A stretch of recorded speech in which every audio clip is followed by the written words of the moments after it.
The show on Wednesdays is brought to you by Regina Motor Products. It's Maz here filling in for Barney. If you want to get in on this Christmas bracket challenge, you can just go to our Twitter account and vote for your favorite song. I believe Mariah Carey's All I Want for Christmas Is You is taken on Brenda Lee's Rockin' Around the Christmas Tree, and Mariah Carey is leading right now. Don't forget, just after 4, Eric Francis, and we'll go inside the NHL. But now it's time to talk a little rodeo. He's a first-time guest here on the all-new SportsCage because the National Finals Rodeo is happening in Vegas. Last night was round number 6. He's Dustin Edwards. He has his own rodeo podcast, but he's a professional bull riding and rodeo announcer. First of all, thank you for taking the time, Dustin, and welcome to the all-new SportsCage. How does one get into becoming a rodeo announcer? Well, you're not one of the people that's competing in Las Vegas and making a living doing it. You're actually the failed rodeo competitor. Who obviously around your group of friends, when you tried to compete, were really vocal, like to talk a lot. I actually went to school for broadcasting. One of my first jobs in radio, my boss was Gloria Evans, who everyone in Regina knows. And, nice. I grew up around rodeo, got into it, and I went and did a high school rodeo on the microphone one time. And the announcer couldn't come. They said, "Hey, we'll pay you to come and talk." They had me at paid. I made a little money, started doing it. And now 16 years later, been able to make a nice little career out of it during the summer and rodeo season, I guess. It's Dustin Edwards here joining us on the all-new SportsCage on the Western Pizza Guest Hotline. The National Finals Rodeo is on in Vegas. Now, the highlight of Canadian Western Agribition every year, to me anyways, is the rodeo that was here. Maple Leaf Foods, a giant purse of $120,000.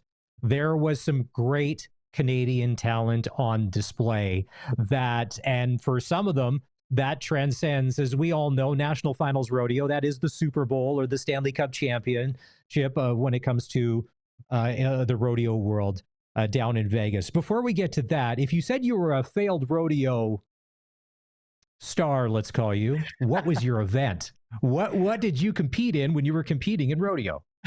Well, when you're a kid, you grow up riding steers, then junior bull riding, and bull riding was what I was hoping to be successful in, and was not, and also did some roping. So I'm a fan of the rough stock, the bull riding, as much as I am on the roping and timed event side of things. So I cheer for all those guys because I dabbled in a little bit of both. So I follow the NFR on Twitter, like a lot of people, or on X and the PRCA. So I'm watching. And you're seeing some of the stuff come in. The best part about rodeo, and I said this before the Agribition Rodeo, some of the coolest names in the world are in the rodeo world. And one of the guys with a cool name, to me anyways, Rocker Steiner, last night put up 89 points on Tater Tot. He won 33,687, so he won the money. He's going to get the day buckle. Rocker Steiner, this guy, the bareback riding or whatever, the thing that I saw on the weekend, what you don't see because they're completely covered up, is what they physically have to do to their bodies to tape the arms and the wrists and the shoulders and all of that. I had never seen the peek behind the curtain to see like what these guys have to go through. When you're watching a guy like a Rocker Steiner or whatever, is he one of the guys that he's going to be one of the stars for a long time, you think? Oh, yeah, this guy's here to stay. So he comes by it honestly. His dad was a world champion steer wrestler, and his dad had the long hair. He used to wear a big mink coat into the rodeo at night. He'd rip his shirt off. He had his hair in braids and dreads. When he would do the victory lap, he'd rip his cowboy shirt off. So Rocker comes by it honestly. This guy's the real deal. He's got the long hair. He gets fined the most out of any cowboy for speaking his mind. He's super edgy. Oh yeah. Yeah. He tells the judges how he feels at times. Wow. He is the rock and roll star. For the back number ceremony, which kicks off the NFR, he wore an all leather, like one piece outfit, something that Elvis wore back in the day to get his back number. So this guy does everything outside the box, but he's edgy. And on top of that, as you've seen last night, he's really, really good. He's like he's a professional water skier, freestyle water skier outside of rodeo. He's a wild child, and he's really, really good. And he's going to be in the hunt for a world title. This is his third NFR, and he's 20 years old. Wow. I mean, it's amazing. So Keenan Hayes on six head leads with 513 points. So for anybody that knows rodeo, there's day money and then there's the championship over the 10 days. So it's important. You gotta stack some wins during the days to eventually get to the end, and it doesn't always work like that. So steer wrestling last night, Scott Gunther, 3.8 seconds. That's quick. Yeah, that's quick. And the best part about it, he's Canadian. And that's why we wanted to have you on, because Dustin, when you look at the top 50 in every category, and this is the American money, there are so many Canadians, maybe more than ever before, that are not only there but doing well. Like last night, so he takes home $33,687 US. Well, when you're going to convert that back to Canadian or whatever, that's a nice little payday. How proud are you as a Canadian rodeo guy when you see Canadian cowboys doing well? Oh, I mean, that's everything. It's the reason why all these small towns across Western Canada put on rodeos. You know, it's obviously a big part of the community, but it is truly the roadmap to getting guys to the Canadian or to the Wrangler National Finals. And that's what the cool story on Scott Gunther is. Scott had made the NFR a ton of times. And 2 years ago, he said, you know what? I got a ranch outside of Provost. I'm retiring from going to the US. I'm going to stay home. I'm not going to go to the NFR anymore. And this year, he won so much money on Canadian soil in places like Regina, places like Kennedy, Saskatchewan, to make the NFR by staying in Canada. And that's how he made it to Vegas this year. His intention was not to go back. And now he's in the go around winner's circle last night.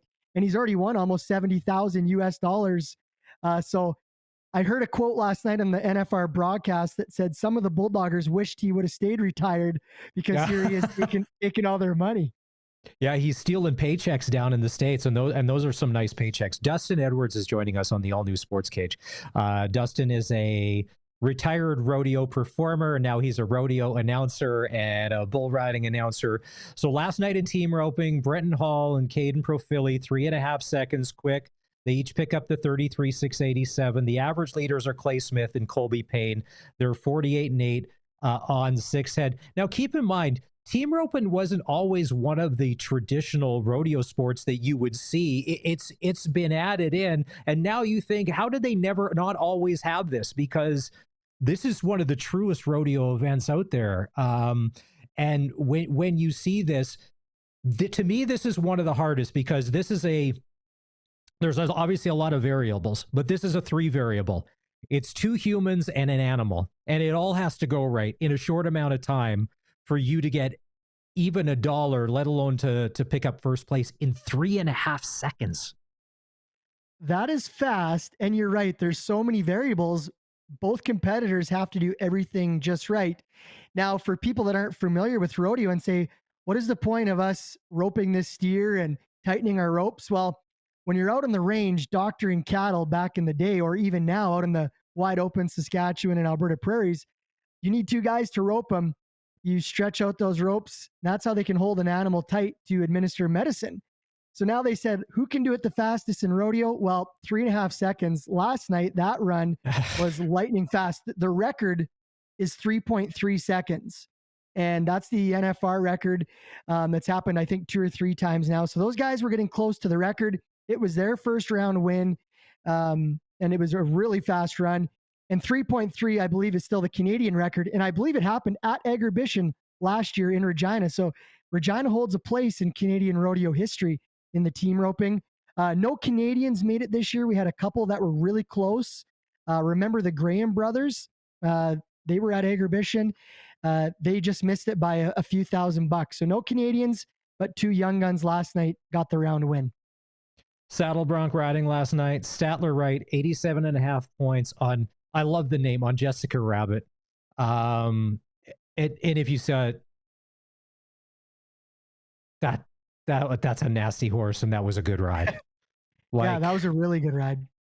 And you talk about You know, because everybody thinks, oh, bull riding. Like, yeah, bull riding, yes, it's its own thing. But these guys that are doing saddle bronc and then the bareback or whatever, I mean, those animals are wild. And you just see that when you just see, and if you've ever been up close, and a lot of people haven't, but if you're ever up close to the animal and you see the width from the front, you're like, and to get on that, and it doesn't want that saddle there, you're like, okay. So your average leader, Wyatt Casper, 6 head, 513. Tie down roping. Help me with this. Haven Megid. Megid. Okay, 6.9 seconds was the top score last night. Riley Mason Webb, 46 seconds on 6 head.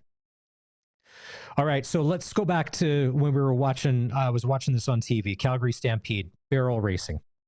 16 seconds, 17 seconds. That was kind of where the money. Last night, Cassie Mowry, 13.25 seconds to win, which was incredible when you see that run. Yeah, it was a really good run. Now, I will preface that the size of the pattern that you see at Calgary at the outdoor is actually larger than the 3-barrel pattern here. But she put together a great run. She's got a couple round wins right now. She actually knocked a barrel the first night. So when you were earlier talking about the average or the aggregate over 10 rounds, if you win the aggregate at the end, it pays over $80,000 towards the world championship race. So what makes it interesting for her is with a knockdown barrel, she has to go out here and win the go round money, that 33,000. She's got a really cool story. Her horse is named Jarvis. He's really cool. Haley Kinzel is a world champion, I think 4 times over now. She's kind of right in the conversation. So the barrel racing, fan favorite. The crowd loves it. But Cassie Mowry has been laying it down, and she has been good. The run last night is the fastest run of the entire week so far in Las Vegas. It's been good. And when you mentioned Haley Kinsell, she's like the Connor McDavid when it comes to barrel racing. If there's parents out there with young ladies that are barrel racers, they know who Haley Kinsell is. Like you don't not know who she is, because not only is she good at what she does, everybody's good on social media these days. Everybody's very accessible and they're out there. And that's just something from like the old days you just wouldn't see anymore. We'll get to one of my favorite guys. All right. And then the bull riding. To say that Josh Frost has kind of been, speaking of the Connor McDavid's been dominant, I think could be an understatement. Last night, 90 points on Surprised to win the money. He's the average leader for money. He's been on 5 heads. Is this his 4th year now of over $350,000 in earnings in a row? Like this guy, he's just next level, and there's nobody touching him these days. Yeah, and the story about Josh is that the last 3 years in a row, he was the runner-up to the world title. So he has been second place 3 years in a row. And if this year you can't tell that has lit a fire, you're not looking close enough, because he's bucked off only 1 bull. And at the NFR, this event is the roughest and toughest on the Cowboys. For you to only buck off 1 through 6 rounds is really impressive. And not only that, put up 90-point rides. There's going to have to be a cement truck run this guy over on the strip or something in order for him not to win this world title. He's riding as good as ever. And he wants to get his first title. He's been second place too many times. So he's making it fun to watch. We're on the Western Pizza guest hotline here. We're talking National Finals Rodeo with Dustin Edwards. What are some of the good Canadian stories in Vegas this week? Like what's happening down there, or kind of like, what do you know, or who, if we are going to be watching later on tonight, and I have it, it's on the Rodeo channel on my cable package, just like a lot of people, and you can check it out. What are you hearing, or who should we have our eyes out for? Well, without a doubt, and we didn't really talk too much about it in the saddle bronc riding, but 5 of the 15 in the saddle bronc riding are Canadians, and obviously with a perennial favorite there is Zeke Thurston. We grew up together in the small town of Big Valley. He's a 4-time world champion. He's trying to win 3 world titles. He's sitting 3rd right now, so he's really close. Keep watching for him. He's placed in all but 1 round so far, I think. Won 2 of the first 3 go rounds. But in that saddle bronc riding, you've got the two brothers, Logan and Dawson Hay. They're Yeah, competing Logan with and each Dawson other. Day from Yeah, Wildwood, Alberta. You that's got right. Colby Walchuk from Sherwood Park, and you got Yeah, Ben Anderson from Eckville, and you got Leighton Green from Millerville. I mean, Lucas Matcha from High River. It's Matcha, right? That's how we say it. Moxa. Moxa, Yeah, Moxa from High River. Dawson Dom from Tomahawk, Alberta. Like you got guys from all over the place, and that's why I think that maybe a lot of people wouldn't understand just how dominant we are at times when it comes to rodeo south of the border, especially when the big money is on the line. And that's what makes this so exciting. yeah, it's super cool. And you referenced those 4 or 5 guys who just barely didn't make it down to Vegas. We could easily have 10 out of the 15 be Canadians at the NFR. So I think the saddle bronc riding right now in Canada is the best it's ever been in the history of the sport. And that's no disrespect to the legends who have been there. Dawson and Logan's dad and uncle both competed at the NFR at the same time. When you talk about Rod and Denny Hay in that era and Glenn O'Neill. But I mean, these guys are down there and they're winning big money. We're talking getting into the $250,000 US mark when these guys all leave Las Vegas. And Zeke, he's going to be closing in on $350,000 US in prize money. So these guys are down there. They're not only just competing, they are winning. So yeah, as far as Canadian stories there, I love bragging on the Cowboys. There's also a ton of Canadian bucking horses and bulls down there. They've won the go round in the tie down roping, I think twice now on a Canadian horse from Alberta named Peso. Joel Harris, he won the go round 2 nights ago on that horse. We've also got the horse that Scott Gunther won the steer wrestling on last night is a horse that comes from Alberta named Eddie, owned by the Mylan. So not only the 2-legged superstars, but there's a lot of great Canadian 4-legged superstars. The Calgary Stampede stock has a ton of great bucking horses down there. So yeah, there's just so many Canadian connections at the NFR. It's hard not to be dialed in for 10 straight nights. Okay, so I'm going to have a question for you here in just a sec. And if you went down just as a casual fan to kick things off on Saturday, it was Chris Stapleton and George Strait at Allegiant Stadium to get things rolling. And then did you see George Strait do the Trump dance at the end or whatever? He didn't say anything, but he did a little Trump dance at the end or whatever. And George Strait, he does the odd show here and there. He doesn't necessarily tour full time anymore, but that was a great way to kick off. I mean, it's NFR. It's the biggest rodeo in the world. So of course they're going to do it right. Now I want to ask you about favorites. My favorite rodeo person over the past few years, and it's because of social media and being able to consume a lot of them, is JB Mooney. A bull rider, like an old school. And we talked about him on the show that when he would come on, and it's Bob Tallman, the rodeo announcer, correct? The world famous, right. the voice. Yeah. So when he would come on and say the $1 million bull rider, and they play Bad to the Bone by George Thorogood, and then it would be the $2 million bull rider and up to the 7. JB Mooney is such a personality that I hope that the sport continues to have evolutions of JB Mooney, because to me, he brought just a very casual rodeo person in tight to the sport because of who he is. Who is your JB Mooney? Well, I think we talked about at the start of the show. Rocker Steiner is for sure the next the next piece of that puzzle. When you talk about edgy, creating new fans, I think he's the guy right now that non-rodeo fans or non-traditional rodeo fans are putting some attention on, and he's drawing attention to the sport. Rocker's doing for rodeo right now what JB did for bull riding and rodeo, and then what Rocker's dad did before that.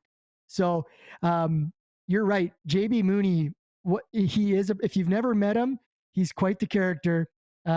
He makes time for everybody. He's edgy, says what is on his mind, but he backed it up with being one of the best bull riders of all time, and he could ride. So for me right now, it's Rocker Steiner. He's the guy. He's it at 20 years old. And if you are going to look up who this JB Mooney character is, if you see a guy who's like kind of wiry and skinny, like a lot of bull wires, and he's smoking a cigarette, you found the right video. Because JB Mooney, if he likes bull riding, he likes smoking cigarettes just as much, and he's got a pretty good podcast as well. If they would have let him ride with a dart in his mouth, he would have done it. And keep in mind, he's the only bull rider and world champion who said he never went to the gym, he never worked out. He weighed the same from grade 12 till 35 years old and was just a natural talent.